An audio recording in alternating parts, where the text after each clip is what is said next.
I think there's a big issue with Black Ops 7 right now. Obviously, we just had the reveal and we had streamers reacting to it, and of course everyone is hyped and loving it, but there's a common trend of YouTubers not even realising that the trailer was Black Ops 7 until it said it was Black Ops 7. I know what you're thinking, obviously that's what they intended, and you're 100% right. They probably didn't want you to realise it was a Black Ops trailer at first, until, you know, you get to the end. But they literally showed Mason, David face, and even then, no one could tell that it was Black Ops 7. They literally had Raul Menendez speaking, and even then, no one could tell.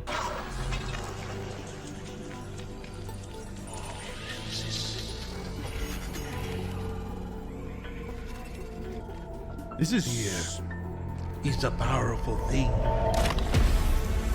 Oh, the butterfly. Mason. Menendez.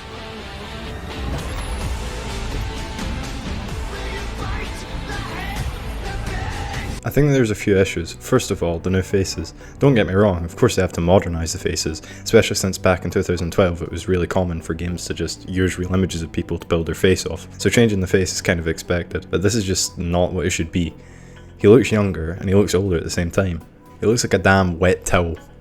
Obviously, the look of Alex Mason is the least important thing, but it's still upon him what makes the game look kind of worrying. Second, the voice actors. Don't get me wrong, the voice acting in this trailer is great, and of course, Raul had to be recasted because the original voice actor passed away, but his new voice actor just sounds a little different. I understand that he had to be changed because no one can get his voice perfect, but like I said, a new face and a new voice, like how do you know that's Menendez? You don't.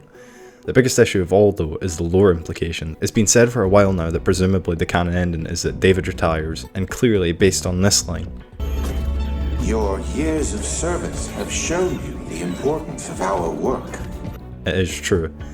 Now the only two endings where Section retires is Menendez dies and his followers riot, or the other one where Menendez does not die, but he's in custody and he doesn't escape, but Section also again retires. In multiple other endings, Menendez escapes or dies or such and such, but in none of these does Section retire, and we know that therefore it's not the canon ending because Section retires, because they imply that Section retired.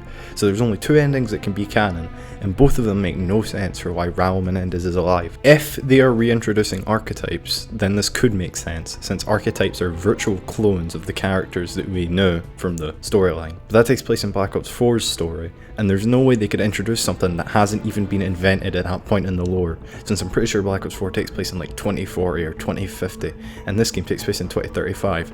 So if they go ahead and just introduce something that doesn't exist yet, it's probably gonna piss off the fans.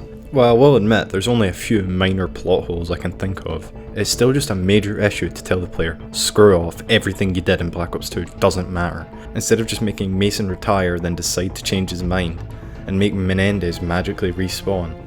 I don't want to sound like every COD YouTuber 627 out there that hates every COD game ever released and act like Activision can't do anything good, because they can, and they have made good games and good decisions even in the bad ones. And at the end of the day, what I like, you might not, and what you like, I might not. I see all these things as issues, but you might see them as things that make the game good.